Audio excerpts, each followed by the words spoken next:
This is The Joe Gaither Show on BamaCentral.com.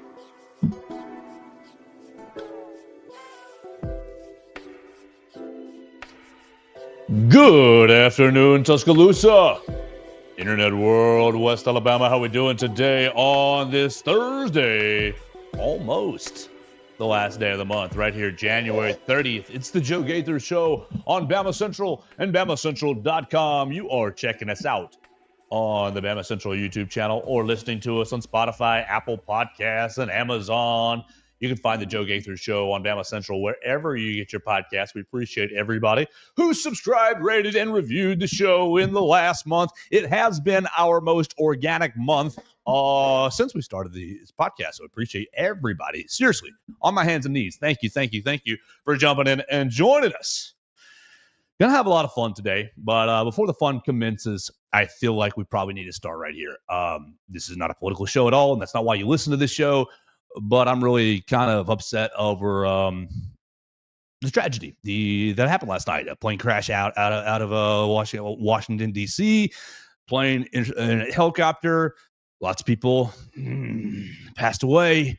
Really horrible. Really horrible. So that's where I just want to start praying for those people, praying for the families. You saw videos of families waiting on their families to their family members to land. And look, I don't care to make it political, but just we can all agree that it's very sad and it's very tragic. And so we can pray for them. And that's where I want to get that out of the way first, because that's kind of, obviously the Alabama basketball game was our focus last night, but as the game was going into the second half, that happened. And I had a hard time focusing on the second half. So we will turn our attention to Alabama basketball, as that will be our distraction, our positive distraction for the day. And we'll do that with our friend Mason Woods. You can follow him at MAWoods_ on the Twitter machine. As Mason Woods told me yesterday, it's going to be a tough game. It's going to be close. They're going to battle us. And I said, no, Alabama's going to respond. But Mason was correct. He nailed the point spread. Not quite the right numbers, but very much in the ballpark. Nailed the point spread, a 4-point game. Alabama beating Mississippi State 88-84. Mason Woods, good morning. How are we? I'm doing pretty good. It was a nail biter last night. I was watching it with holding my breath basically the entire time, because it just felt like, oh, this is happening. It's happening. Okay, here we go. Managed to squeak it out there at the end. So you got to give them credit where credit's due. But man, long night at the hump. Long night. Oh yeah. What do you want to start with? Do you want to start with how physical the game was? The officiating? Do we think the officiating was good or bad? Do we want to start with Mark Sears' performance review, bounce back review? Nearly a quadruple double if you look at the turnovers too. So Mark, was it really that great? It was. We won the game. You got 17 points, 9 assists, 6 rebounds, 7 turnovers. Tells me maybe Mr. Mark Sears was pressing just a little bit. That's what I was thinking a little bit. Go ahead. Yeah. We'll start there. Mark Sears, overall, I thought it was a fine performance. You mentioned he did, 6 points, 9 assists, and, he does have the 7 turnovers, unfortunately, but 17 points. 17 points, 6 rebounds, 9 assists. So, almost gets kind of in that triple double range, but the 7 turnovers were unfortunate. But like you said, I think it was a little bit of maybe him trying to force it. Obviously, he knew just as much as everyone else does, he needed a bounce back performance in this game. I'm sure he heard and, saw all of the tweets and things at him talking about the situation. So he wanted to go out and shut some people up and, maybe forced it a little bit last night. Overall, I don't think the team only had 14 turnovers in total. So, I don't think it was a horrible thing. Definitely need to clean that up a bit, but overall, I think it was a good bounce back performance. Good bounce back performance indeed. Anytime you can win on the road, we need to really make that our grounding point for the conversation. If you can win on the road in this league, that's a good win no matter what. I found myself extremely frustrated through the game, extremely frustrated with defensive coverages, with rebounding, with defending in the paint. There were so many times throughout this game where it felt like they just made the most boneheaded switch on defense and put someone completely out of position to defend the ball going inside, whether it was Cliff, whether it was, I think I saw Mark at one point getting matched up against a big. It was just like, what are we doing out? It's like, it looked very discombobulated out there on the defensive end at many, many points throughout the game. Yeah. Okay. Well, just look at the numbers here, because I've got the game on my second screen. But the numbers here, home stats, what did they guess? Mississippi State's points per possession for the whole game, because both halves are pretty much the same. The second half, oh my gosh, their second half was incredible. The first half, okay, use the context. Their first half was 1.182, and the second half was better. So on the game, 1.3, 1.235. That's not good. That's pretty bad. It's just so again, go back to the grounding. Winning on the road. You won on the road. You stayed basically hold and serve in the SEC standings. 48% from three really helped you out last night. Yeah, massive. Let's stick with the physicality first before we go to the Chris Youngblood stuff. And was I just wrong about what Cliff Murray was going to be? And that's fine. Like, I'll accept that. But I just was like, I thought much more Bediako type. We're going to be able. He's not very. He's a little more lumbering than he's a little more lumbering than I thought going into the year. And obviously, we're how many games in now? So obviously, we know who he is. But I just defensively, either it's a confusion issue and he's not confident in his positioning, or what. I just am not feeling like we're getting enough out of Cliff Murray, and therefore you are throwing Grant Nelson, Jaron Stevenson. You're throwing these guys. I mean, he threw Sherelle out there quick last night. I mean, it was not. When did Sherelle first get subbed in? Let's see. Early. He got subbed in right there at 16-16. That's the first bleeping timeout. Like, because we're searching for answers. And I don't know if it's a confusion issue, if it's a physicality issue, if it's just this is who you are, and I don't know. Yeah, I don't know. I don't want to say it. Obviously he has dealt with. I think he had that little ankle thing against Vanderbilt not too long ago. So, but then again, this has been the play the whole year. It's not like it's a new thing with Cliff. We've kind of seen him be just a step behind the entire season. When he's on, he's great. When he is in position, he's a fantastic defender down there. It's just you only get that like maybe 70% of the time. It just seems like he lacks the athleticism that Alabama kind of requires at that 5 spot. He's not able to move as quickly as they need him to. He's not able to rotate like they need him to when people are switching. He's always a step behind, and I guess that's just how it's going to be. I imagine that's why Sherelle got thrown out there as early as he did, because it seems like they're going to maybe need him a little more than they thought they did going into this season. By the time March comes around. Well, you're going to need him. That's why you went and got him. I think it's a confusion issue. I don't think it's a ability. I don't think it's an athleticism and ability. I think it's a confusion issue, putting him in awkward positions, which makes me think, oh, he didn't block that guy out. Can he not block that guy out? Or was he not in the right position? You talked about defensive switches and how many times it seemed like, golly, leave an open. Yes. So Alabama's been defending the pick and roll this year in drop coverage pretty much pretty regularly, right? And so if you don't know what that means, like the basics, here's 101. Pick comes, ball goes around the pick, and what happens is, if it's not a very great shooter, the guard goes under the screen, and basically the big doesn't trap the ball screen, doesn't come up and doesn't switch, he just drops. He drops and basically sees what's going to happen. Let's wait to see if the roll is going to happen. Let's wait to see what we can guard. All right, so that's what we've been doing most of the year.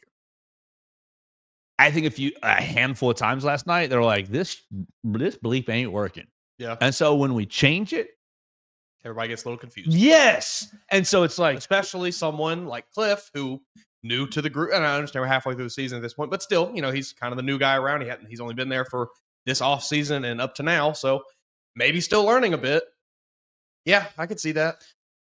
So he calls different coverages a couple different times, and you get busted with a lot of, open people left and right because you don't know your rotations very well. Ah, man. It makes me think, this 20-hour rule. Coach Oates this year has a couple of different times after an issue, turnover issue, defensive issue, rebounding issue, after an issue has occurred, has come back into the press conference and said, oh, we've been working on other things. Paraphrase. We haven't worked on that in a while. We haven't looked at that as closely in a while. We're going to look at that this week. Mm-hmm. And obviously they go practice it and the turnovers cut down and the rebounding goes up. We've seen it 4 or 5 times this year. Right. It just makes me wonder if this 20 hours a week that they're getting to practice is it not enough to learn it all? Is it not enough to gel together? I don't know. Is it just too complicated on the defensive side? Or are we just too focused on run and gun on the offensive side? Is it a time? I have no idea because I am not in practice and I'm not going to sit here and act like an expert. But it just makes me wonder what the time allocation is over the course of the week. And so, we're mixing a new defense. Oh, we're not quite ready for it because we haven't ripped it 1.5 million times. And you have issues like last night. It's hard to kind of, I guess, speculate on what practice looks like because, like you said, we're not there. We don't know how they allocate the time that they have allotted to them. But certainly seems that there was just something wrong. You very obviously switched your approach defensively last night at a few points throughout the game, and it caused some confusion from 1 to 5. I think it, allowed a lot of easy buckets from Mississippi State, allowed them to hang in this game when, in reality, they probably shouldn't have been. It should not have been this close. It was just I don't know, weird time to maybe try to switch it up, I guess. But you got to do what you got to do. You always have to keep wrinkles in, and you're always developing wrinkles. Shoot, the defense hadn't been good. We got to keep. Yeah. We got to look for things. Just all I had to say, I've been a little disappointed with Cliff, and I don't like to say that because I'm rosy-colored glasses for all of them. But I have been just a little bit disappointed in what we've got out of Cliff because I thought, we're gonna get a shot blocking monster who's going to be rebounding the heck out of the ball. Maybe it was just Chuck being in the system for 3 years, 2 years. For 2 years, and by the end of that second year, I mean, he was a monster. He was a machine down there. And maybe it's just a time issue. Golly, I'm watching it right there, and bam, Josh Hubbard gets around the screen. This is ridiculous. Josh Hubbard, you got screen, drop coverage, beat, switch, right to the hole. There's a lot of times he did that. I mean, he got 38 points for a reason. They were letting him get to the bucket pretty easy. What do you think about his performance? I mean, Coach, we're anti-tampering on this show, always anti-tampering. But if we're gonna tamper, if we're gonna tamper with somebody next year, how about a Josh Hubbard, Mark Sears replacement? Sure, yeah, that'd be pretty cool. I mean, 38 points, obviously very impressive because I think they said it was a career high for him, a new career high. I mentioned before we started recording, it did take him 28 shots to get there. But that being said, I mean, he was 50% from the floor. So, I mean, if you're shooting 50%, shoot as much as you damn want. Keep going. Shoot 60 shots. I don't care. 6 of 15 from behind. 6 3-point shots that Joker made. Yeah, if you're shooting that well, it is okay to shoot at that high of a volume. He even though he put up 28 shots, he got those 38 points relatively efficiently. Efficiently as far as shot making, but we have complained about the defense, but they forced his butt into a lot of tough shots. They forced him into a 6 of 15. He was making some tough shots. He did get to the rim pretty decently, but it's a lot of fadeaways, a lot of fallaways, a lot of there's no what. It was some. Coach Oates said it after the game. He said, if you like elite shot making, this was the game for you. It's you're right. Yeah. Because Josh Hubbard and Chris Youngblood said, I see you, buddy. I'm going again. Next, your turn. My turn. Your turn. My turn. There was a stretch where I think they just on 6 or 8 possessions in a row, they just went back to back to back to back to back. It was crazy. Josh Hubbard either hit a 3 or got to the back, bucket, and then go down, quick hitter to Chris Youngblood. Bang. It was wild. Okay. We'll keep it going. Just keep up on the Josh Hubbard. Yeah. Bring him home. Come on to Tuscaloosa. Yeah, if you that'd want be to. great. An hour to about 2 hour drive. You got it. Hour 45. We got better NIL here than that. Anyways, you slow him down a little. No, LeBaron was on him. You didn't see a whole lot of Darian Reed on him, because Darian Reed, to me, looked like a guy last night who I've been injured and I've been playing limited minutes in practice. Not to disparage the guy, No, but he looked like a guy who, I missed the last couple games due to a nagging injury. And yeah, he definitely looked like he was giving his effort, but it just looked like a step slow here. Had to clear out the cobwebs a little bit. Had to work it out some. So what happens is Mo D says, "Coach, I think I can guard Josh Hubbard." God love you, Mo D. I wish I could embody that. Dear Lord, help me to have the Mohamed Diabate attitude where I can do anything. I can go get anything. I can, just call chat. LeBron's Here I am over there. I got him, Coach. Here I am, Lord, send me. Here I am, Lord, send me. That's him. That's Mohamed Diabate. Who shall I send? Who will I go? Here I am, Lord, send me. Is Mo D. The fiercest competitor on this team. And that's not to disparage any of the other ones. It's just Mo D is that level. Does his fire burn hotter than Herb Jones's? Because golly, maybe. Level. Yeah. I mean, we have been seeing the comparisons get made on social media for the last few weeks, especially as Mo D has been given the green light from Nate Oates to go and make his own shots, apparently. Last night he didn't score a ton, but, he's had impressive scoring outputs the last few games. My favorite Mo D stat from last night is 7 offensive rebounds. We're going to get how many offensive boards on the night? 17, and he's going to get 7 of them. 7 of them turning into 14. His 17 offensive rebounds turning into 14 second chance points. I think that, golly, he is just. Yeah, you could ask any coach in the country if they want a Mo D, and they will tell you 1,000 times, yes, you got to have a Mo D on your team. He's your favorite player's favorite player. Like he just does everything the right way. It doesn't matter how big the player he's going against is. He's going to find a way to get a rebound. Doesn't matter how quick the guard that he's guarding is. He's going to find a way to shut him down. Mo D, I mentioned it to you before the show that you get the John Rothstein tweet, Mohamed Diabate, glue guy, and even that sells him short. He is, he's more than just that. Like he is so important to this team, the heart and soul of the Crimson Tide this year. Glue guy sounds. It sounds a little disrespectful. Yes, glue guy sounds like what I did on the pickup basketball court where I was the dribbler and passer. Glue guy is just like the funny dude that sits on the bench, makes everybody laugh every now and then. Sure, I'll defend whoever, but like nobody's counting on me for anything.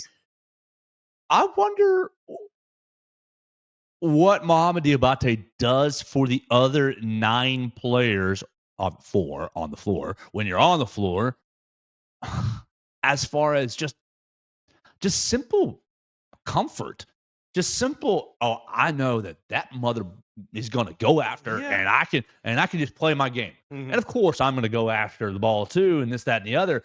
But I just know if opponent X hits me in the face or bumps me. We haven't seen Mo D as the fighter, no, but I do think that he's got that. Like, if it came to that, I think that he would be gentle giant. He's like he's the. I like to think that. I think he's just ready. Yes, throughout the day, he just is constantly locked in. It's just like, hey Mo, you want to go? And he's just sitting here. He's watching film or something. He's praying, getting ready for tonight's game. Like he is always locked in. And then you get out on the court and it's just perfection almost every time. He is watching him play his art. If not perfection, just unbridled energy that is so much just the embodiment of blue collar. Yeah. Mo Diabate, never graduate, please. You can just keep taking classes and failing and re-enrolling or whatever. NCAA. How do we make it happen? We will petition for extra eligibility for you, Mo Diabate. Mm-hmm. So it was. I'm frustrated with the night. Sure. But it was a good night. I mean, you won. Again, go back to the grounding of this conversation. You won on the road. Yep. At the end of the season, nobody remembers how you won. They just remember that you did win. 1 on the road. Where are we at in the conference standings? 7-1. Solo second place, a half game behind the Auburn Tigers. Looked like they had a little bit of a close one for a minute last night. Denied Broom after the game, dancing with the LSU cheerleaders, Oh, yeah. Okay, before we close down the game, we need to talk about Chris Youngblood. Chris Youngblood was that his highest output in an Alabama uniform? Let me pull his game logs. I think it was. I just don't want to say that without double checking. Chris Youngblood game logs stats. Your game logs, your college game log for this year, buddy. Yeah. Oh my gosh. I love Sports Reference, but sometimes it's a little bit of a challenge. There we go. Right there. Sports Reference has him. Your game logs, points. Oh yeah, by far. He scored 14 against Texas A&M. He scored 13 against LSU. That was last game. But baby, he goes 23 last night. Biggest output of the night of the season for Chris Youngblood was how many 3-point shots did that joker make? 7 of 10. Woo! You want to look at the reason why they won this game, why they pulled this win out? 7 of 10. 7 of 10 from the 3-point line from Chris Youngblood is why they won this game. The defense did not put up a winning performance. Chris Youngblood on the offensive end put up a winning performance. Do you remember his first game that he played? And I text you, man, yes. He is warming up, and he is so hot. He is on fire. I can't believe this. Mm-hmm. He's going to shoot 1,000,000 threes. And we're both like, oh, we can't wait. Well, I go over into the media section because I was on the floor watching warm-ups because I just wanted to, during warm-ups, it's whatever, pretty low key. And so I just walk down there and just watch. And I'm just like, wow. So I go back into the media section and this person will be unnamed. Mm-hmm. Hey, Chris Youngblood, he was really making them in warm-ups. Oh, okay, let's see. We'll see what happens. Then he goes through that first game. He was 1 of 5. And he's 2 of 4. He's 2 of 9. He's 1 of 6. He's 1 of 5. He's 1 of 3 all through his first couple games. And in each of these performances, this person, he's shooting too much. Mm-hmm. He's just, anytime he gets the ball, he's shooting too much. And I think he's going to start making them. I think he's going to just give him some time. And this person, he just needs to stop shooting. He just needs to quit taking those shots. Mm-hmm. I said, his trigger is so fast. I think that he just needs to take 1,000,000 of them until he starts making them. He shot 40% last year for the entire year for South Florida. And so this is not a vindication because obviously we've got another third of the season left to go. But I think he's going to start making them. Certainly seems that way. He has turned it on with the last 3, 4, 5 games, really, maybe 3 games. He's been over 50%, I think, in at least 2 of them. Yeah, so at A&M, he's 50%, 3 of 6. He's 2 of 8. This is behind the arc. 2 of 8 against Ole Miss, not good. 2 of 3 against Kentucky. Yeah. 2 of 6 against Vanderbilt. 1 of 5 against LSU, and then 7 of 10. Picking it up though.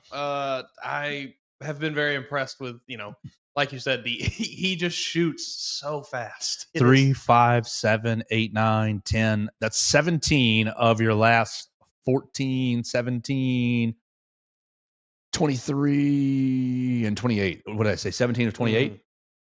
That is priceless to this team. Like, you cannot put a monetary value on that. Like, that is so incredibly valuable to this team and what it allows them to do offensively when you have that kick out option that you feel pretty good. Hey, this guy's going to make it if I kick it out to him. 60% since the Texas A&M game.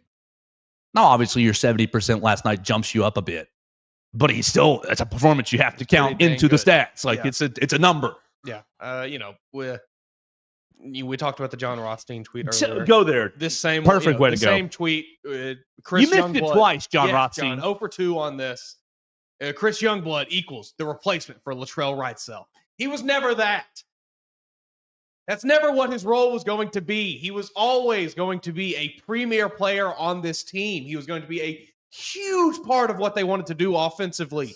You said he shot 40% from 3 last year at South Florida. You think that he was just going to rot on the bench until maybe he gets a chance this year with Latrell Wright? No, that's insane.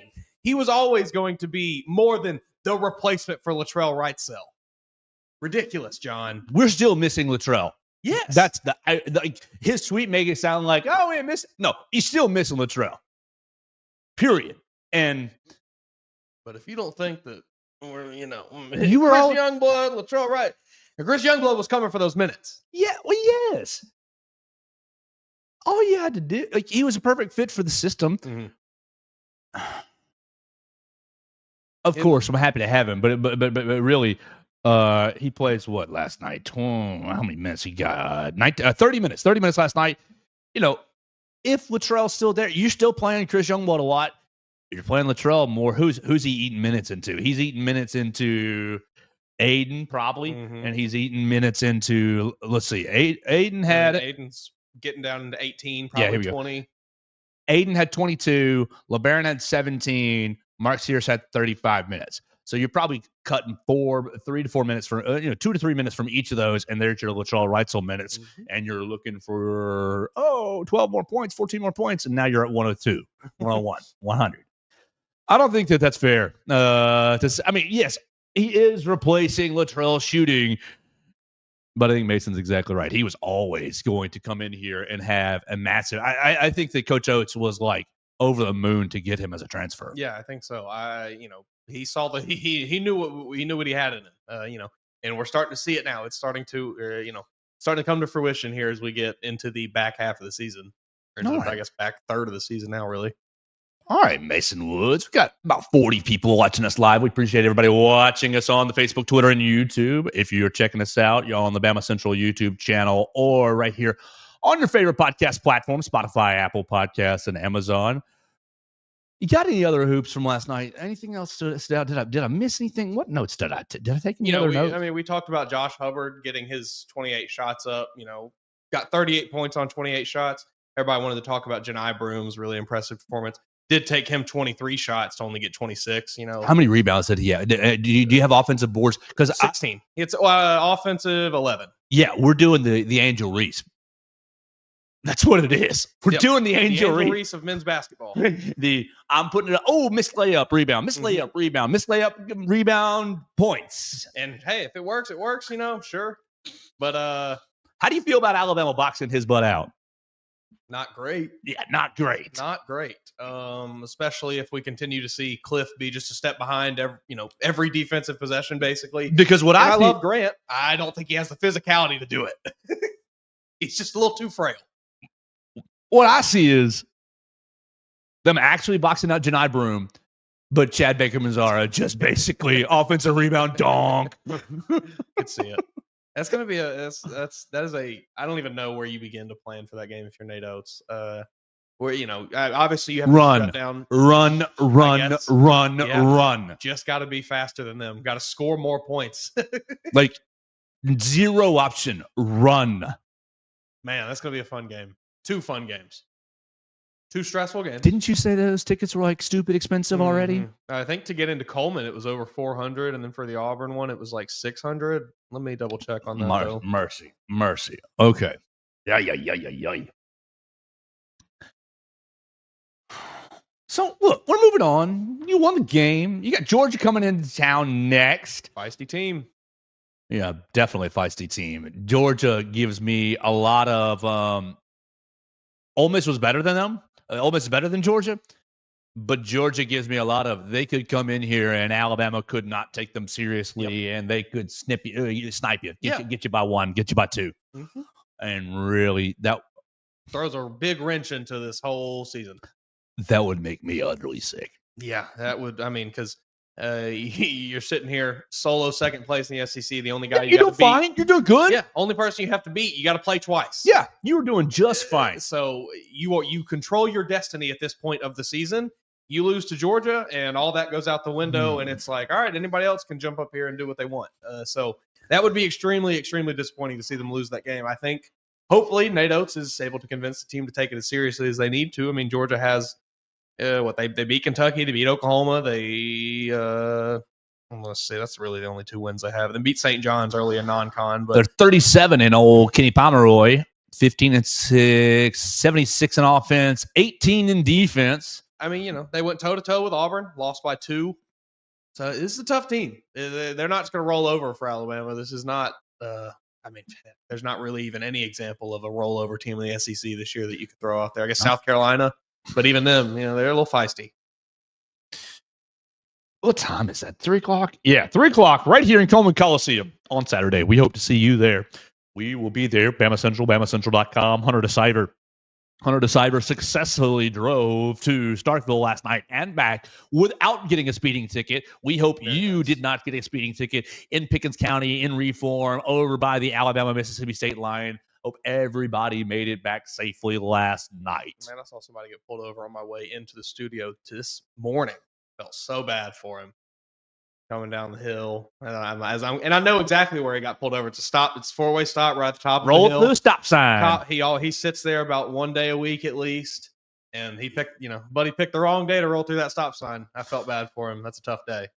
What is a more annoying ticket? Rolling through a stop sign or a speeding ticket? I think rolling through a stop sign. I do too. 1,000%. Because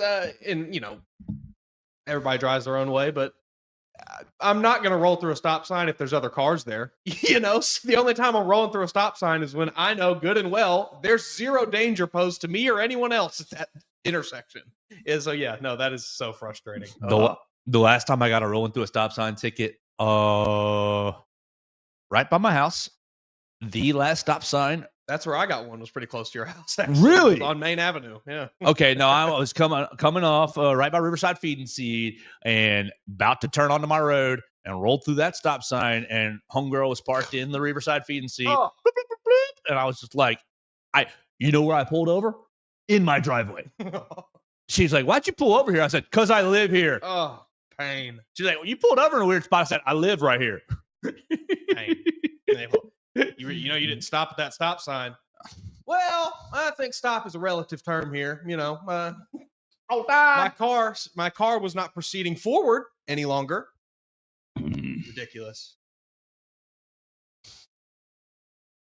If you do have car trouble, and if you do have problems, if you're shopping for a new car and you're thinking about a new car, make sure you call Derek Daniel, because you're going to have to update your insurance. Derek Daniel and his team are upstairs right now, Red Reese and Victoria. They'll be happy to take your phone call, give you a quick auto insurance quote, auto, home, life, renter's insurance, boater's insurance, really everything in the insurance world. Derek Daniel and his team can take care of you. Right here off of McFarland Boulevard. If you want to come check us out in person, we're past the Tiger Rock on the left. You can call Derek and his team at 205-758-3391 for all of your insurance needs. Call Derek and see how much he can save you today. Well, what the heck else is there? What did I take a note on? What is this? I have. Do we care about the one Jalen Milroe superstar throw yesterday at Senior Bowl? No. I mean, it was a nice throw. Good on you, Jalen. I saw another clip that was equally as bad in the opposite direction as that good throw. You fumbled the snap, you get it back, and then you immediately throw a pick right over the middle of the field. So, I'm good on you for getting a couple highlights yesterday, Jalen, but I've not been overly impressed with you at the Senior Bowl thus far. Not any of the quarterbacks, I should say. I mean, really, they've all been pretty underwhelming. You got basketball. Baseball announces their fan day. Okay, whoop-de-doo. Hallelujah. It seems like I might be out, Mason. Yeah. It's Thursday. It's like that weird part of the week. I did see Texas, the first college football program to operate at over $300 million budget this season. That's preposterous. What did you see there? Because you have a huge budget, you have a big revenue. Did you have line items on that list? No, I don't have that. Because I want to know recruiting.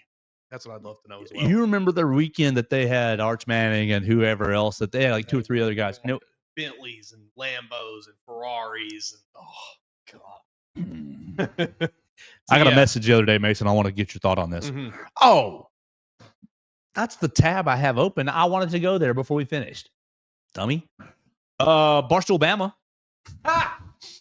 At Barstool, Alabama on the Twitter machine. And obviously, it's not an intern. I don't want to say that. They're probably getting paid some sort of way. Run for an entertainment purpose. Exactly. Run for entertainment purposes and run by someone whose job it is to not be super locked into probably a student. We're talking about lineups. We're talking about basketball still. And Barstool Bama says, personally, I'm a fan of this lineup. Mark Sears, LeBaron Philon, Mohamed Diabate, Grant Nelson, and Cliff Amore. And like on the surface, it's like, oh, those are my 5 favorite players. Sure, I like those guys. Mo D, LeBaron Philon, just gas, baby. I mean, we just spent 10 minutes talking about how much we love Mo D. I just this lineup is allergic to 3-pointers. Yes, and like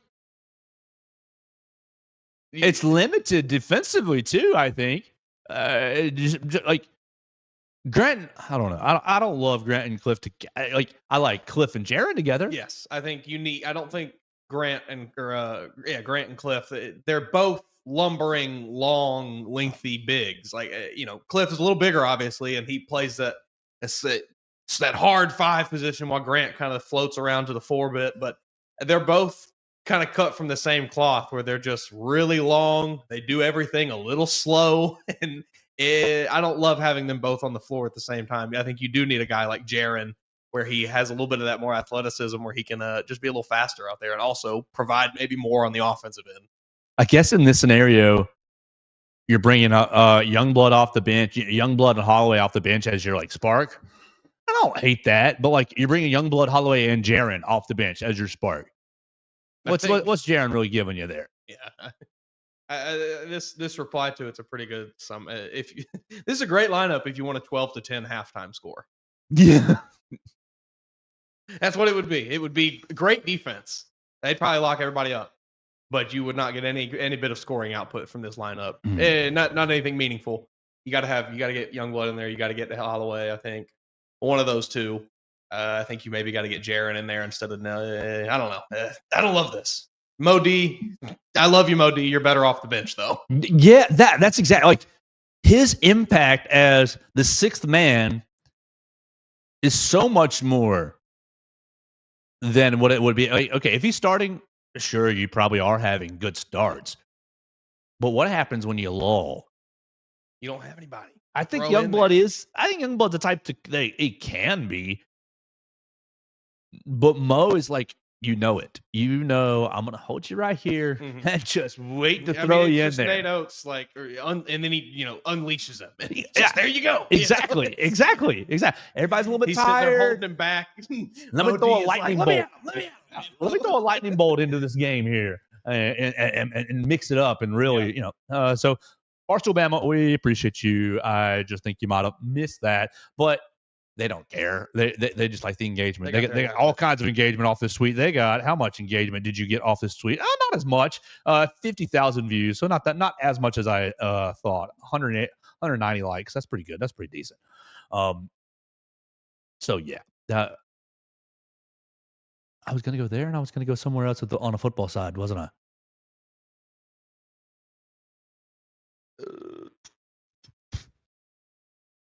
Oh yes, that's what the message I got yesterday. Yes. Message I got yesterday from a listener, and I appreciate everybody who's messaging us on YouTube, on Facebook, on Twitter at Joe Gaither 6, wherever you find the show, you can send us a message.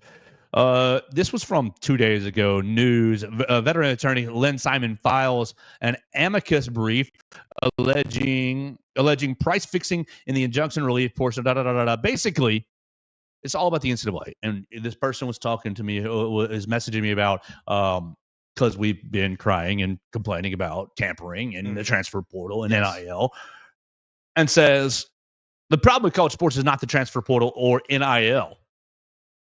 It's the failure to rip the Band-Aid off and admit that these students, while they may be students, are employees of the university. Like, this is exactly right. Yep. Ain't nobody going to tamper with your employee. Sure. Your employee gets a contract. Your employee gets hey, we're hiring you for 8 months. August to May. Is that 8 months? 9 months. You don't get tampered with. You have outs. You have definite. You have parameters. Yeah. To play in. This person continues. Until that happens, a new satellite entity is created that allows for profit sports under the umbrella of the university. College sports is going to die at the hands of one lawsuit after another over the next 5 to 10 years. Because that would be the easiest solution. They just don't want to do it because they know it's going to cost them money. But you're already invested with this recent ruling of, you got a revenue share with these athletes. Like, take it. Take it. Then just take it all the way there. Yes. Don't do it halfway. Yeah. Make them, they are employees.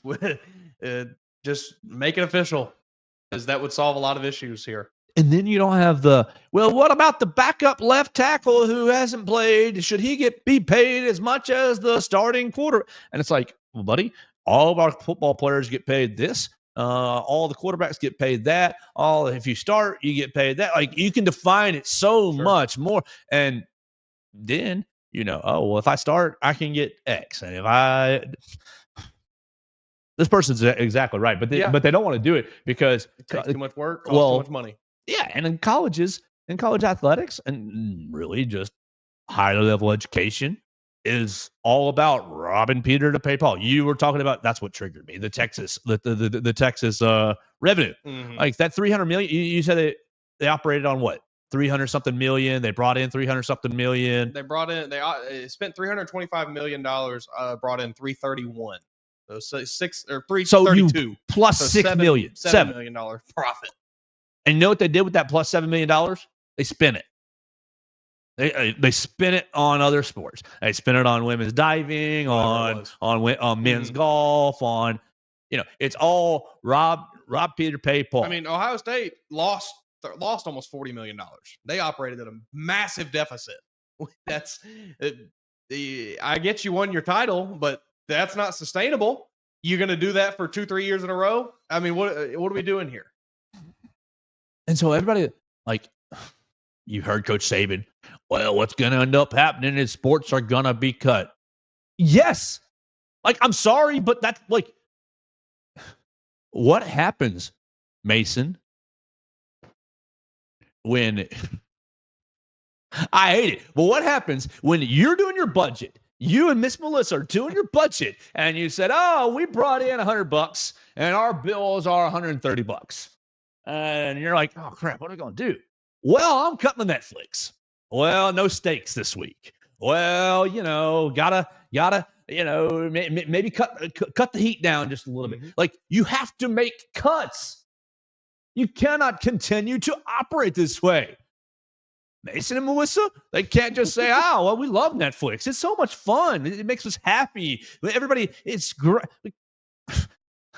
That's not reality. No, you cannot just continue to spend more and more and more and more money. It's going to dry up. It sucks. Look, it sucks to live without the Netflix. Yeah, it's going to stink to not have, women's and men's diving, whatever the case may be. These sports are going to go away because for my entire lifetime and before my lifetime, these jokers just, we can raise this money and spend it over here. We can raise this money and spend it over here. And all this while using the labor of the athletes. And, you got a free English class and free Algebra 2. And, you got to stay in the dorms for free. Mm-hmm. And sure, those are great deals. But it's just like they've created this situation over decades. Yes. You do have to make to my friend who sent me this message. You do need to make these guys some employees for sure, but they won't do it.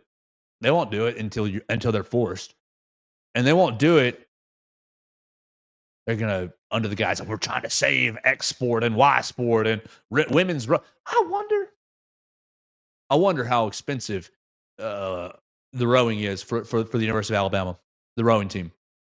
because those boats can't be cheap. The travel can't be cheap. I'm sure it's not a huge team, obviously, but there's just you're spending all over the place. Frivolously too. It's not like it'd be one thing if Texas was spending this $325 million and they had gotten a brand new stadium last year, a new facility. But no, like Sark rented a dozen Lamborghinis to show off to a bunch of high schoolers. They brought in all these lavish things. It's just like ridiculous. It's so dumb. I don't have as much of an issue with the football team using the money that they raised. The issue that I have is the football team funding all the other 19 sports on campus. Not that they should get all the money, the football team at the University of Alabama, but it's just a bad business model to me.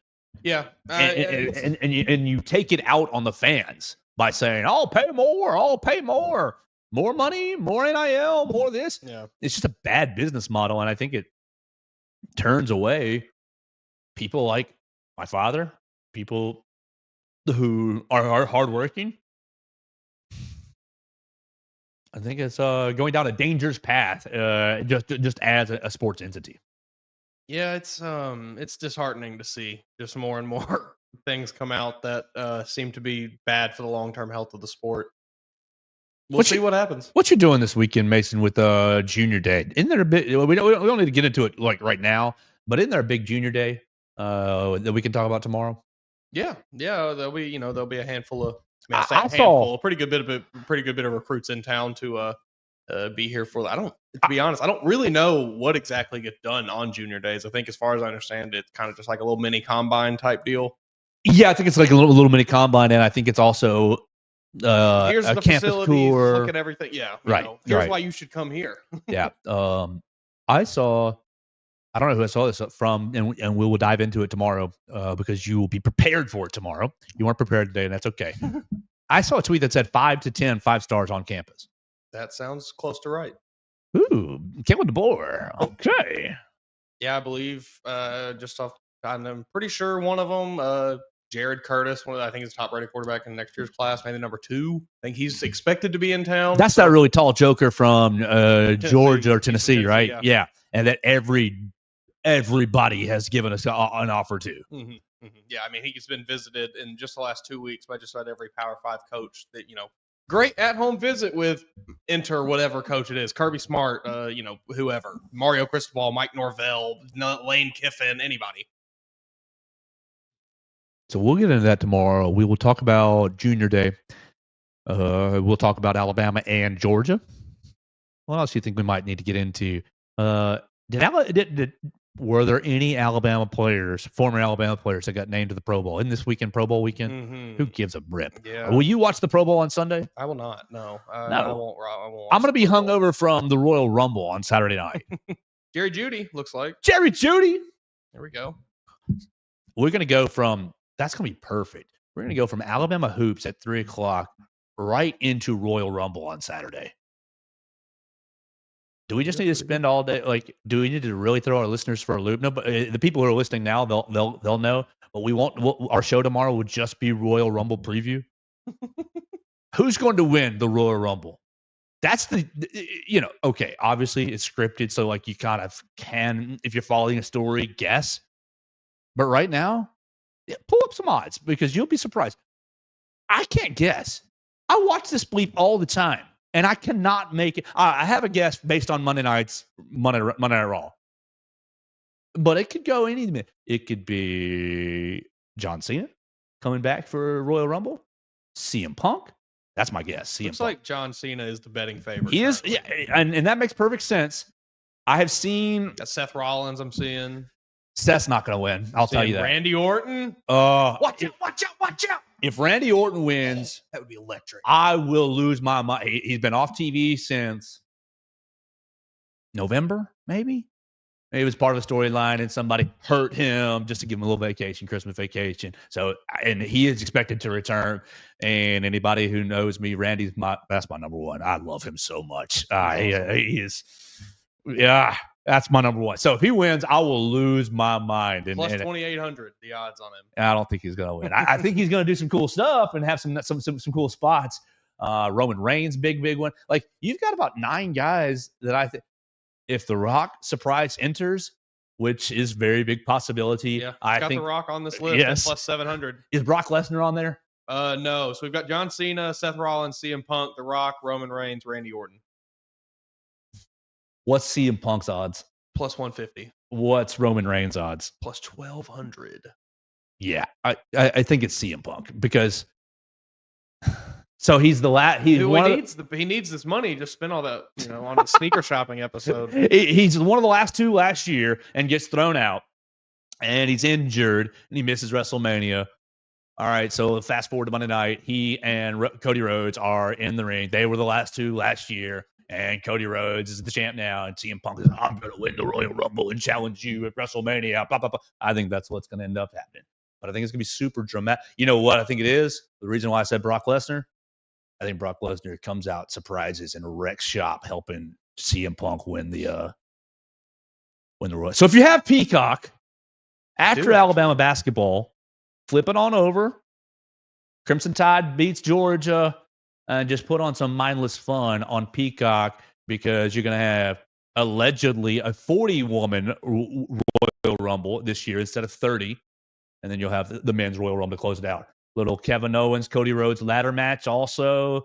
Little 2 out of 3 falls for tag team champion. It's going to be – Pat McAfee's going to be going crazy because it's in Indianapolis. I know a lot of people don't. Do you like Pat? Some people are mixed on him. I like him in small doses.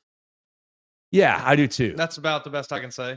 I mean, I like the clips that I see. But I'm not watching the show. Yeah, I can't sit there and watch 4 hours of the Pat McAfee show or however long. No.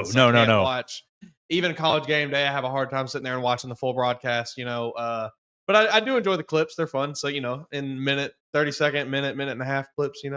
My wild take for the Royal Rumble is that someone from the Pat McAfee show.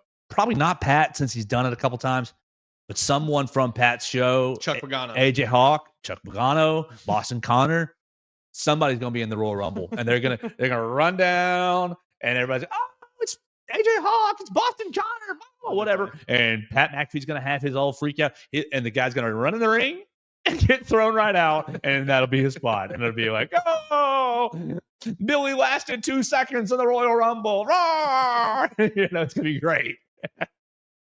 We got to finish, Mason. We're right at the hour. We will talk about those things tomorrow deeper.